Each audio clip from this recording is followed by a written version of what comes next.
Assalamualaikum warahmatullahi wabarakatuh. Perkenalkan, kami dari kelompok 3 yang akan mempresentasikan materi tentang FTP dan NTP server. Yang dimana nama anggota kelompoknya ada Cikal Ferguson, Diki Swandi, Galen Abi Rashid, Gila Ramadhani, dan Satya Pramana Doli.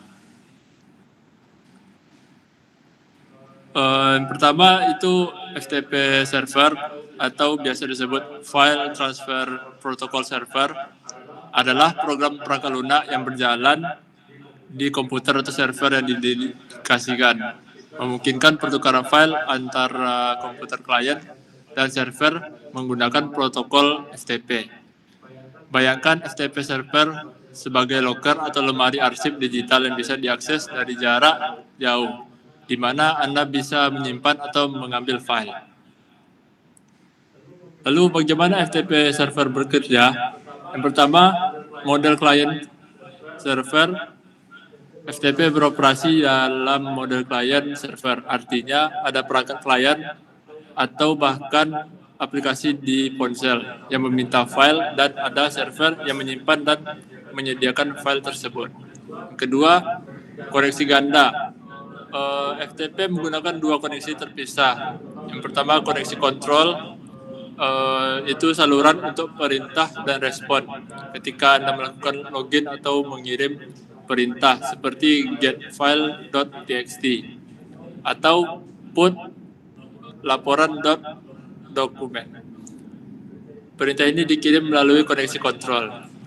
Yang kedua, koneksi data secara default untuk active mode atau port dinamis untuk passive model. Saluran ini tempat data file itu sendiri ditransfer. Koneksi ini dibuka hanya saat ada transfer file yang sebenarnya. Yang ketiga, model transfer ada active mode. Klien mengirim nomor port ke server dan server kemudian membuat koneksi data ke port tersebut di klien. Lalu passive mode, yaitu klien meminta server untuk membuka port data secara acak. Server memberi tahu klien port yang dibukanya, dan klien kemudian membuat koneksi data ke port tersebut. Yang keempat, autentikasi. Sebagai besar, FTP server memerlukan autentikasi untuk mengakses file. Ada juga opsi anonymous FTP di mana pengguna bisa login dengan nama pengguna anonymous dan alamat email sebagai kata sandi, biasanya untuk mengakses file publik. Kelebihan FTP server, yang pertama, transfer file berukuran besar, efisien untuk mengirim atau menerima file yang terlalu besar untuk email.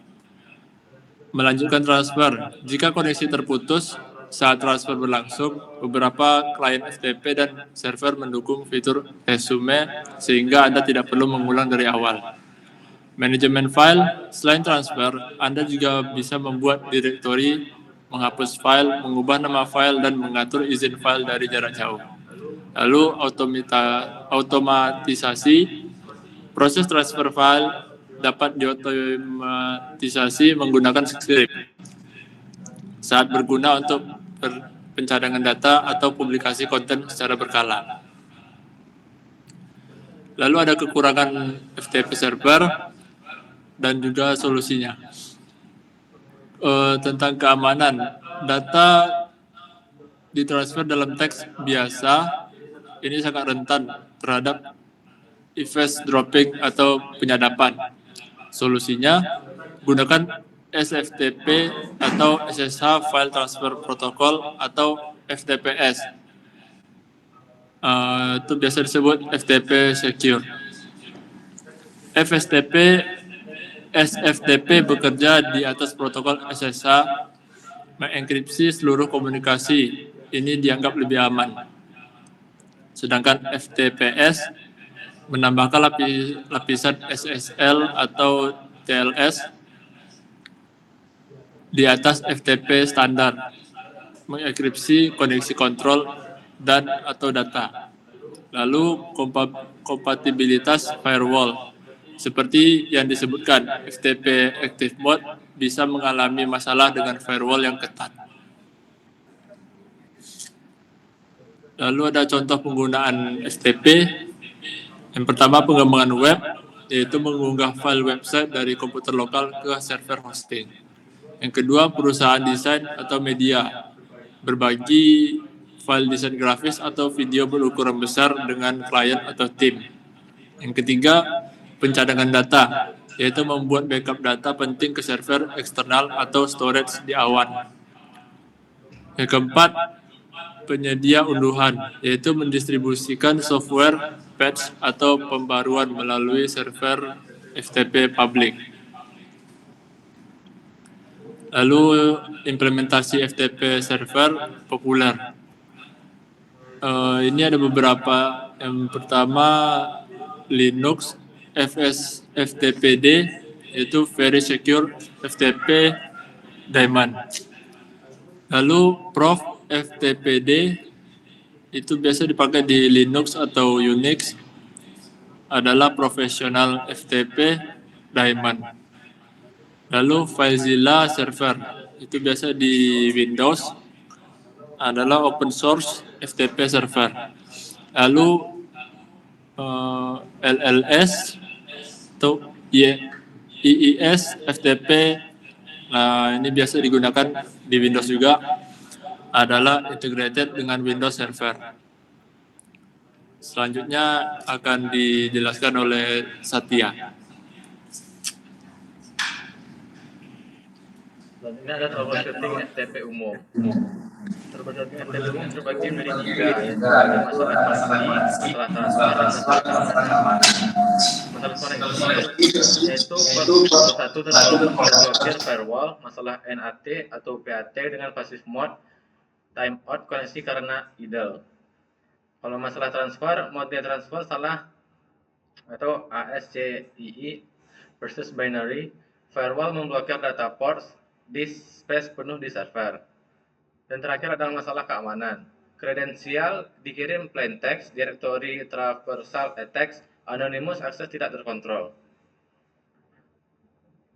Selanjutnya ada alternatif modern FTP. Yang pertama ada SFTP atau SSH File Transfer Protocol, yaitu enkripsi end-to-end menggunakan SSH port 22 single connection untuk command dan data, lebih aman dari firewall atau NAT. Yang kedua ada FTPS atau FTP over SSL atau TLS. Explicit FTPS yaitu mulai plain upgrade ke SSL. Implicit FTPS yaitu SSL dari awal koneksi, dan yang terakhir menggunakan sertifikat digital. Kemudian HTTP atau HTTPS file transfer, yaitu WebDAV untuk file management, REST API untuk automate transfer, dan yang terakhir lebih friendly dengan firewall. Selanjutnya ada NTP server atau Network Time Protocol Server. NTP server adalah server yang menyediakan layanan sinkronisasi waktu yang sangat akurat ke perangkat lain di jaringan menggunakan protokol NTP. Pikirkan NTP server sebagai jam induk di jaringan kita, memastikan semua jam lain berdetak secara harmonis. Bagaimana NTP server bekerja? Yang pertama, sumber waktu primer. NTP server biasanya mengambil waktu dari sumber waktu yang sangat akurat, yang disebut stratum 0 atau stratum 1. Stratum 0 ini yaitu sumber waktu primer yang sangat presisi, seperti jam atom, atau Celsius, atau rubidium, atau penerima GPS, Global Positioning System, yang terhubung langsung. Sumber satu ini tidak terhubung langsung ke internet. Stratum 1 yaitu komputer atau server yang terhubung langsung ke sumber waktu stratum 0. Ini adalah server waktu referensi utama di internet. Stratum 2 adalah server yang mendapatkan waktunya dari server stratum 1. Sebagian besar server publik yang kita gunakan adalah stratum 2. Stratum N adalah semakin besar angka stratum, semakin jauh server tersebut dari sumber waktu primer, dan potensial akurasinya sedikit berkurang, meskipun masih sangat akurat untuk sebagian besar kebutuhan. Proses sinkronisasinya, klien NTP secara berkala mengirimkan paket permintaan waktu ke NTP server atau port 123 UDP. NTP server merespon dengan stempel waktu saat ini.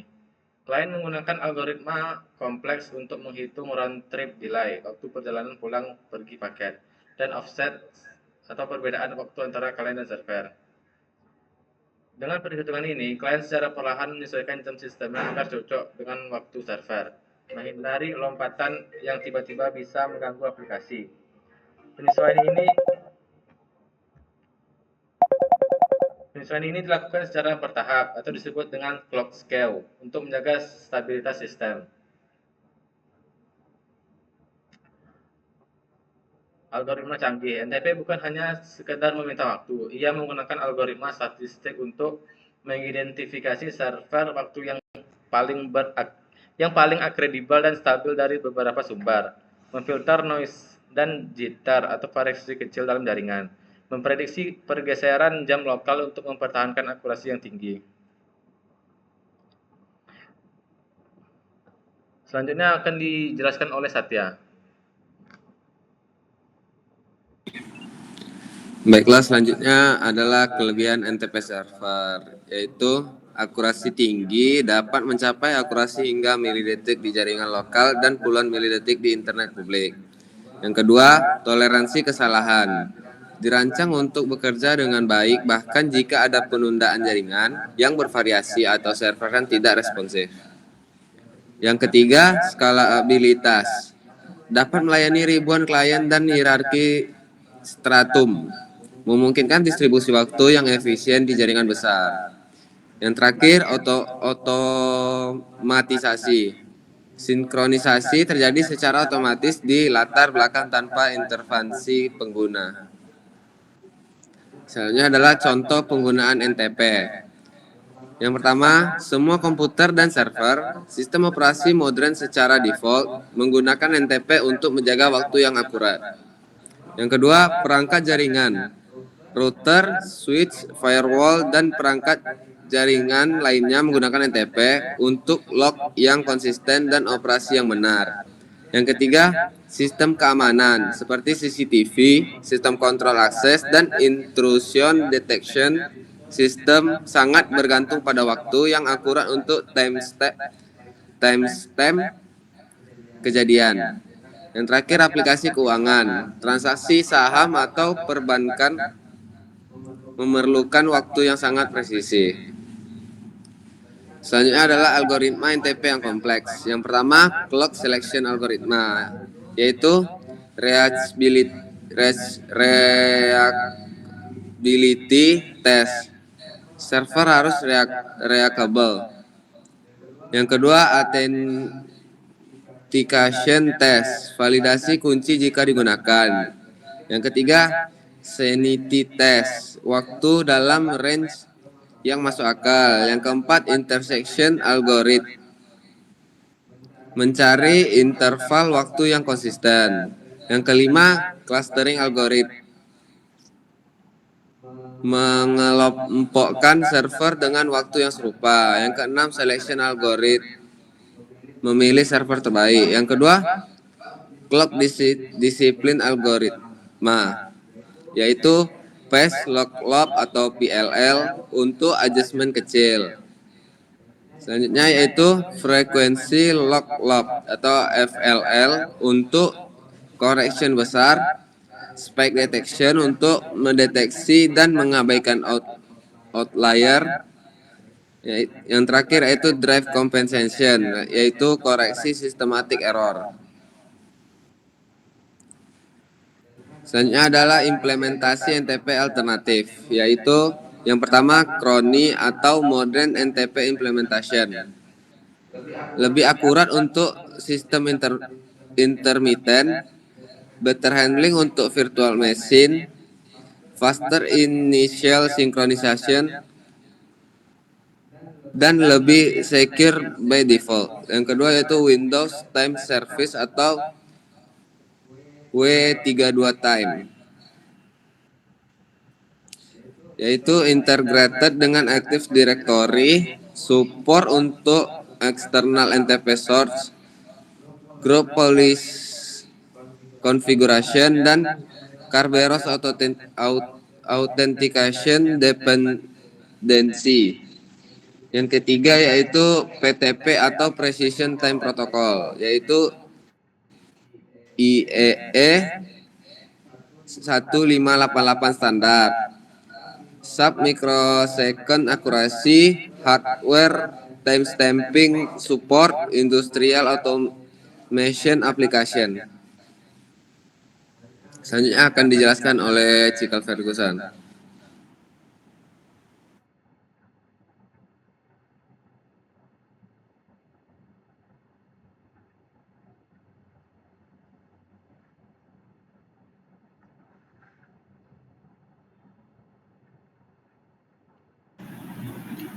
Ya, di sini saya akan menjelaskan atau mendemos tentang FTP.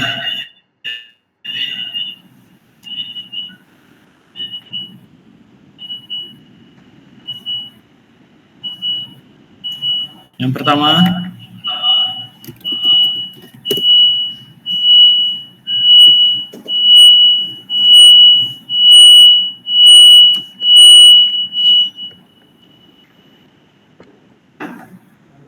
pertama, yaitu masuk ke terminal,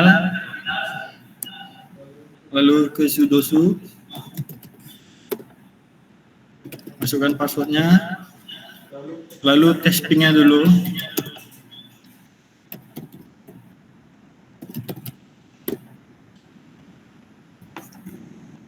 Setelah ping berjalan atau terdapat internetnya,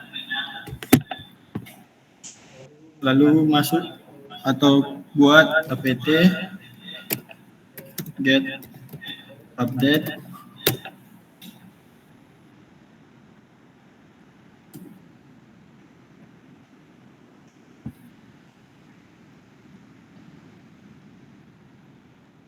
Setelah itu masuk ke dalam Pico untuk merubah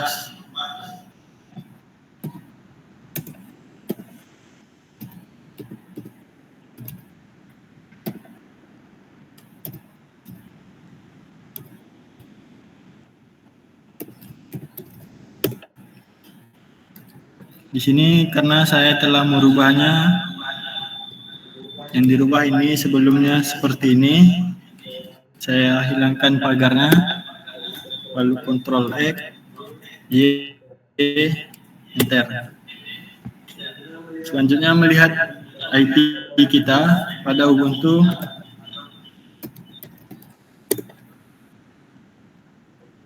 IP yang digunakan yaitu 172.10.20.10.5. Lalu membuat file menggunakan Pico.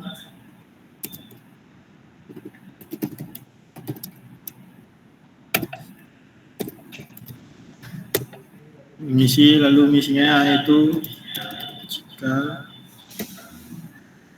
Kiki, Galen, Gilang, Satya. Ctrl X, Y, enter lagi. Lalu masuk ke Fazila.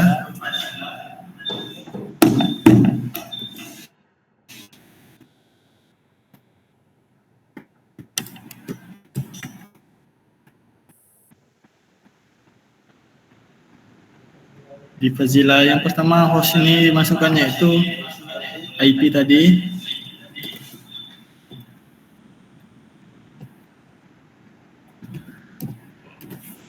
Lalu username-nya Ubuntu, passwordnya juga, lalu key connect. Oke.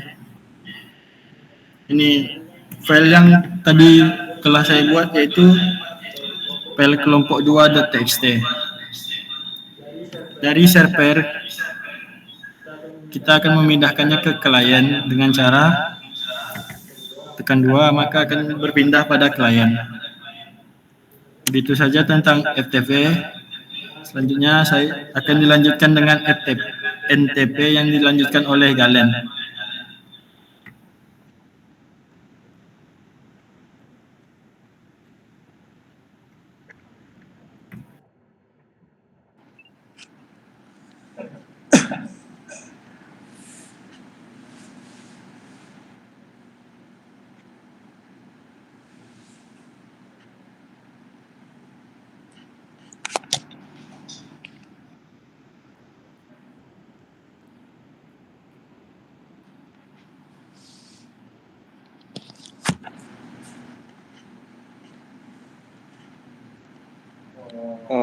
Baik, di sini saya akan menjelaskan bagian demo tentang NTP, di mana NTP tersebut itu mensinkronkan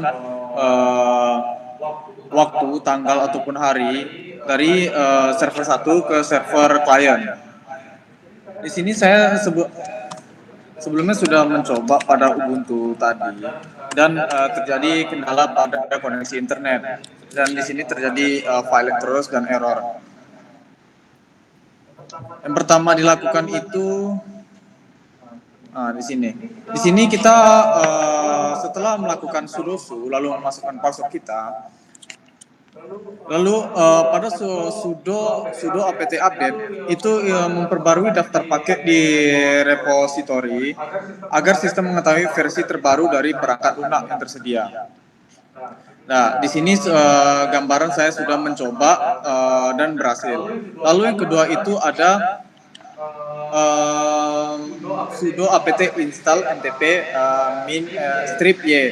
Itu menginstal ntp atau network time protocol secara otomatis tanpa konfirmasi. NTP digunakan untuk mensinkronkan waktu sistem dengan server waktu di internet. Lalu setelah kita melakukan sudo apt install ntp mini, kita di sini melakukan nano etc ntp.conf. Nah, di sini karena update sama install tadi error, di sini maka dalam nano saya itu kosong. Itu di dalam nano itu di situ ada servernya, server pool. Itu server pool itu kita menambahkan restrict dari IP dan mask dari server klien. Misalnya itu 192.168.1.0, lalu maxnya itu 255.255.255.0. Setelah kita tambahkan, lalu kita tekan sudo sistem L restart NTP. Itu memulai ulangan layanan NTP agar perubahan konfigurasi langsung diterapkan. Lalu sudo sistem CTL enable NTP itu mengaktifkan layanan NTP secara otomatis saat booting sistem. Setelah itu, lalu kita jalankan sudo sistem CTL status NTP. Itu melihat status layanan NTP di sistem Linux, apakah layanan aktif atau running atau mati atau violet. Nah, setelah itu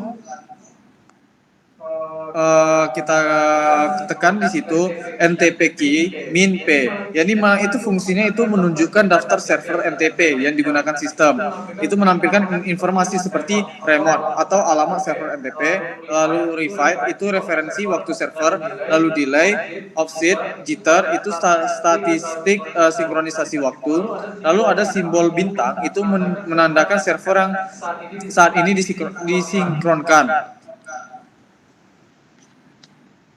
Lalu kita masuk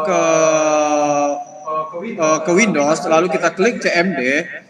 Di situ kita klik ada W32TM atau W32TM strip, maksudnya itu garis miring unregister, di mana menghapus konfigurasi layanan waktu dari sistem. Lalu ada W32TM atau register, itu mendaftarkan ulang layanan waktu. Lalu ada net start W32time, itu menjalankan kembali layanan waktu. Lalu ada W32TM garis miring config, garis miring sin from flex manual, terus garis miring manual peer list, lalu kita masukkan IP dari Ubuntu kita, lalu strip update itu mengatur server waktu manual. Lalu kita melakukan W32TM atau strip resin C. Itu memaksa sinkronisasi waktu sekarang juga dengan server yang telah dikonfigurasi.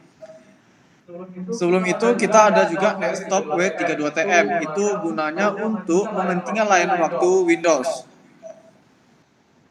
Lalu yang terakhir itu ada W32TM strip query strip status. Yang dimana itu menampilkan status sinkronisasi waktu saat ini, seperti waktu terakhir sinkron, server NTP yang digunakan, lalu offset dan delay, lalu status layanan waktu. Lalu ada W32TM garis miring query garis miring source. Ini mana menampilkan sumber waktu NTP source yang sedang digunakan Windows. Itu tujuannya itu yang dua tadi, yang W32TM strip query status dan W32TM query source, itu tujuannya itu memverifikasi bahwa Windows telah tersinkron dengan benar ke server waktu yang diinginkan. Mungkin untuk demonya saya akan screenshot saja ke PPT kami. Karena di sini terjadi kendala pada jaringan. Baik, mungkin itu saja penjelasan dari demo kami. Saya kembalikan ke Bang Gilang Ramadhani. Ya, sekian itu presentasi dari kelompok kami tentang materi STP dan NTP server. Dan semoga bermanfaat, dan saya akhiri. Assalamualaikum warahmatullahi wabarakatuh. Waalaikumsalam.